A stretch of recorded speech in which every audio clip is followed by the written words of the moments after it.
दोस्तों, कुछ साल पहले एंकर रूबिका लियाकत ने एक सवाल पूछा प्रधानमंत्री मोदी से। इंटरव्यू में रूबिका ने पूछा, आप थकते क्यों नहीं हैं? कोई टॉनिक वॉनिक लेते हैं क्या? बस जैसे ही रूबिका की जुबान से ये सवाल निकला, पत्रकारिता के इतिहास पे उनका नाम स्वर्ण अक्षरों में लिखा जा चुका है।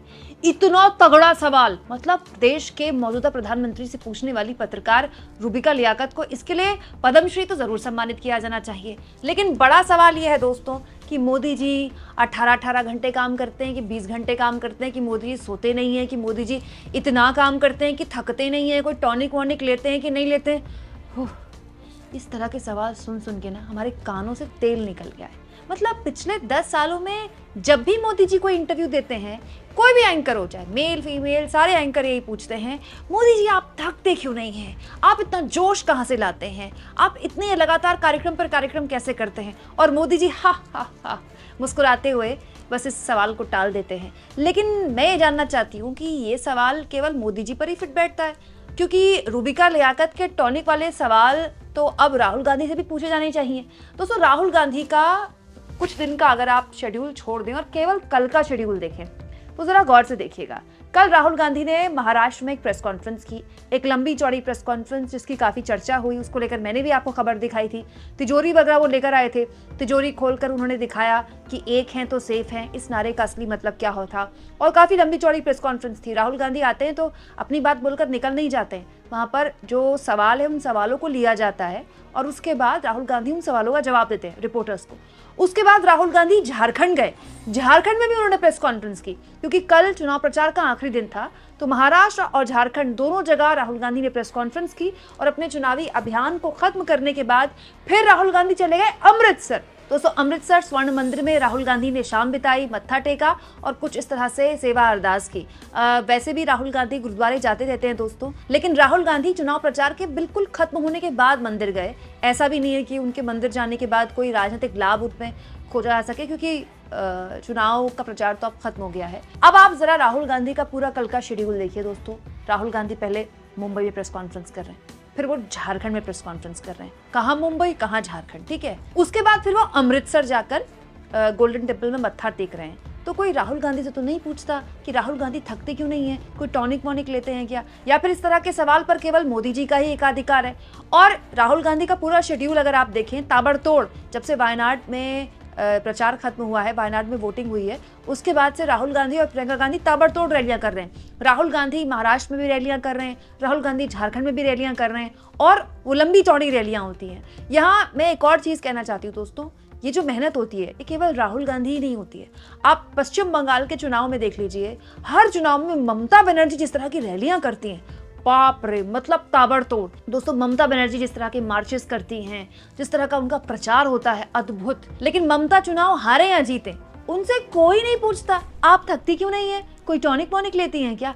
और तो और दोस्तों, महाराष्ट्र में शरद पवार सबसे ज्यादा बुजुर्ग नेता हैं। शरद पवार कैंसर के मरीज है शरद पवार, और शरद पवार ने इस हालत में एक दिन में 5-5 रैलियों को संबोधित किया है। और शरद पवार ने अपनी रैलियां तब भी खत्म नहीं की जब वो बारिश में भीग रहे थे। 2 बार ऐसा हुआ इस पूरे चुनाव में, जब बारिश हो रही थी फिर भी शरद पवार अपनी रैलियां पूरी करते रहे। शरद पवार ने न केवल अपने कैंडिडेट्स के लिए रैली की, बल्कि इंडिया गठबंधन के कैंडिडेट्स के लिए भी रैलियां की है। और दोस्तों, बाला साहब ठाकरे के बेटे उद्धव ठाकरे को आप ले लीजिए। मतलब उद्धव ठाकरे चुनाव की तारीखों के ऐलान से पहले उनकी सर्जरी हुई थी, और उसके बाद लगातार आप देखिए उद्धव ठाकरे की रैलियों पर रैलियां, कहीं छोटी जनसभाएं, कहीं बड़ी जनसभाएं। लेकिन शायद ऐसा एक भी दिन नहीं किया जब उद्धव ठाकरे ने रैली न की हो। और हर रैली में जोश में कोई कमी नहीं रहती। उद्धव ठाकरे के जोश में, जिस तरह से वो ऑडियंस के इस वक्त महाराष्ट्र के सबसे बड़े क्राउड कैचर बन गए। मतलब मोदी जी की रैली में शिवाजी पार्क भरे ना भरे, लेकिन उद्धव ठाकरे की रैली में हमेशा जो जहां पर रैली होती है वो भरा हुआ दिख रहा है। उद्धव ठाकरे को देखने के लिए इतने लोग आते हैं। और उद्धव ठाकरे कभी भी रैली रात को भी करते हैं, तो ऐसा नहीं कि कोई जोश ठंडा पड़ गया। तो उद्धव ठाकरे से तो कभी किसी ने नहीं पूछा कि आप थकते क्यों नहीं है, कोई टॉनिक वॉनिक लेते हैं क्या।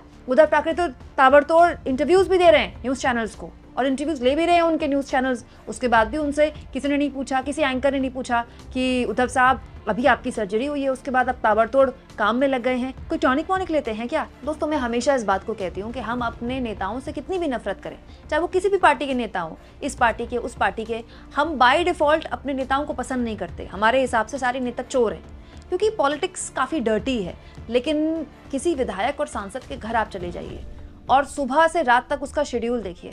एक सांसद और विधायक सुबह घर से निकलता है और उसके बाद रात में, कई बार तो आधी रात में भी काम करता है। बहुत काम होता है एक जनप्रतिनिधि को, मतलब हर छोटी जगह जनप्रतिनिधि की मौजूदगी होती है। प्रशासन के साथ मीटिंग लेनी है, किसी के बरपन में जाना है, किसी के नामकरण में जाना है, किसी के घर कोई हादसा हो गया, किसी के देहांत में जाना है, तमाम पार्टी दफ्तर के कामकाज करने हैं, अपने इलाके का जनप्रतिनिधित्व करना है संसद में। इसके अलावा अपने इलाके की समस्याओं के लिए हर दिन जनता दरबार भी लगाते हैं विधायक सांसद। तो ये बताता है दोस्तों कि हम नेताओं से कितनी भी नफरत करें, नेता कोई भी हो मेहनत भरपूर करता है, चाहे वो विपक्ष का नेता हो, चाहे वो सत्ता पक्ष का नेता हो। लेकिन ये तो पार्शियलिटी है ना। बताइए, सवाल केवल मोदी से पूछे जाते हैं, आप थकते क्यों नहीं हैं? कोई टॉनिक वॉनिक लेते हैं क्या? अब बताइए, राहुल गांधी कम मेहनत कर रहे हैं क्या? वो अलग बात है कि कौन कितनी मेहनत कर रहा है, कौन कितनी रैलियां कर रहा है, इससे चुनाव नहीं जीते जा सकते। कौन कितनी होशियारी से मैनेजमेंट कर रहा है, आज चुनाव इसी बात से जीते जा रहे हैं। महाराष्ट्र में चुनाव वैसे भी इतने क्रूशियल लेवल पर आ गया है कि राहुल गांधी ने एंड तक, मतलब अंतिम तक पूरा जोर लगाया है। राहुल गांधी ने जिस तरह से सिलसिलेवार तरीके से आखिर तक महाराष्ट्र में अपने आप को झोंका, वो इस बात का प्रमाण है दोस्तों कि राहुल गांधी हार और जीत से, मतलब उनको कोई फर्क नहीं पड़ता हारते हैं कि जीतते हैं, वो मेहनत पूरी कर रहे हैं। आप हरियाणा का इलेक्शन देखिए, हरियाणा में राहुल गांधी ने आखिरी दिन के आखिरी घंटे तक प्रचार किया था, जब तक वो कर सकते थे। उन्होंने बाकायदा एक पूरा का पूरी यात्रा भी की थी। वो अलग बात है कि परिणाम जो भी हो, लेकिन नेता का यही काम होता है कि एफर्ट्स में कोई कमी ना हो। दोस्तों, ज्यादा दूर क्या जाना, अखिलेश यादव को देख लीजिए। उपचुनाव की तारीखों का ऐलान होते ही अखिलेश यादव ताबड़तोड़ रैलियां कर रहे हैं, लगातार पार्टी मीटिंग्स कर रहे हैं, प्रेस कॉन्फ्रेंस कर रहे हैं, लोगों से बात कर रहे हैं, सोशल मीडिया में भी काफी इंटरैक्टिव रहते हैं। इस बात की तस्दीक करता है दोस्तों कि थकते हमारे यहाँ कोई भी नेता नहीं है। लेकिन टॉनिक वाला सवाल केवल मोदी जी से पूछा जाता है रूबिका द्वारा, है ये तो गलत बात है ना रूबिका। दोस्तों, रूबिका के इस सवाल का जवाब तो पता नहीं उनको मिलेगा कि नहीं मिलेगा, लेकिन राहुल गांधी ने अपने टाइट शेड्यूल के साथ साथ ये तो बता दिया कि लगातार काम करने वाले और लगातार रैलियां करने वाले, लगातार मीटिंग्स करने वाले केवल मोदी जी ही नहीं है, बाकी नेता भी ऐसा करते हैं। बस फर्क ये है कि बाकियों के बारे में बात नहीं होती है। अब आप हमारे मोदी जी को देख लीजिए, महाराष्ट्र में प्रचार को ऑलमोस्ट 6 दिन पहले ही मोदी जी ने बाय बाय बोल दिया और हमारे मोदी जी चले गए विदेश। हालांकि विदेश को घूमने नहीं गए हैं, इंपॉर्टेंट मीटिंग्स हैं उनकी, वो मीटिंग्स अटेंड करने गए हैं, लेकिन उसके बावजूद भी मतलब मोदी जी चुनाव को बीच में छोड़कर विदेश चले जाएं, ये तो हम अभी होता देख रहे हैं। हमने पिछले 10 सालों में तो ऐसा होता नहीं देखा। कहाँ कोरोना का दूसरी लहर चल रही थी, सड़क पर लोग त्राहिमाम कर रहे थे, हमारे मोदी जी तो तब भी नहीं थके। दीदी, ओ दीदी, याद है ना वो रैलियां पश्चिम बंगाल के चुनाव में, जिस तरह से मोदी ने ताबड़तोड़ रैलियां की, तब जब देश में दूसरी लहर की, कोविड की दूसरी लहर का तांडव मच रहा था, हमारे मोदी जी तो तब भी नहीं थके। हाँ, लेकिन अब प्रचार से मोदी जी ऑलमोस्ट अपने आप को अलग कर चुके हैं। बाकियों की बात क्या करनी दोस्तों, अमित शाह का भी जिक्र कर लेते हैं। दोस्तों, अमित शाह जिस तरह से महाराष्ट्र में सक्रिय हैं, ऐसा लगता है पूरा का पूरा चुनाव अमित शाह ही लड़ रहे हैं। अमित शाह लोकसभा चुनाव के खत्म होने के बाद से ही लगातार महाराष्ट्र में मीटिंग्स कर रहे हैं। साम दाम दंड भेद, कैसे भी करके चुनाव जीतना है, इस तरह के एक तरह से अपने पार्टी कार्यकर्ताओं को संदेश दे रहे हैं। पार्टी के अंदर गठबंधन के सहयोगियों के साथ जो सीट शेयरिंग का फॉर्मूला तय करना था, वो भी अमित शाह कर रहे हैं। कहाँ हमारे अमित शाह को 3-3, 4-4 रैलियों को संबोधित करना था विदर्भ में, वो छोड़कर मणिपुर को लेकर मीटिंग्स कर रहे हैं आजकल दिल्ली में। हालांकि मीटिंग कितनी भी कर ले, मणिपुर तो पिछले 1.5 साल से शांत नहीं हुआ और पता नहीं कब शांत होगा। इसीलिए मैंने आपसे कहा ना, कोई कितनी मेहनत कर रहा है, कोई कितने घंटे नहीं सो रहा है, वो मैटर नहीं करता है। अगर कोई 18 घंटे या 20 घंटे काम करके भी उसका जो नतीजा है वो नीलबट्टा सन्नाटा है, तो इससे अच्छे तो आदमी 10-12 घंटे काम कर ले और 8-9 घंटे की अच्छी सी नींद ले ले कम से कम, तब शायद प्रोडक्टिव काम हो जाए। खैर, जो भी हो, मुझे लगा कि रूबिका के टॉनिक वाले सवाल का राहुल गांधी अगर आप जवाब दे रहे हैं तो एक वीडियो इस पर तो बनती है, क्योंकि विपक्ष के नेताओं को तो हम ही जैसे लोग आवाज देते हैं। दोस्तों, आपको क्या लगता है, ये टॉनिक टाइप के सवाल केवल मोदी जी से ही क्यों पूछे जाते हैं? विपक्ष के नेता क्या मेहनत नहीं करते हैं? कमेंट बॉक्स में जरूर लिखें दोस्तों, और जितना हो सके चैनल को शेयर करें, सब्सक्राइब करें, और थैंक्स और ज्वाइन के ऑप्शन से अगर आप चाहें तो कुछ आर्थिक मदद भी चैनल की जरूर करें।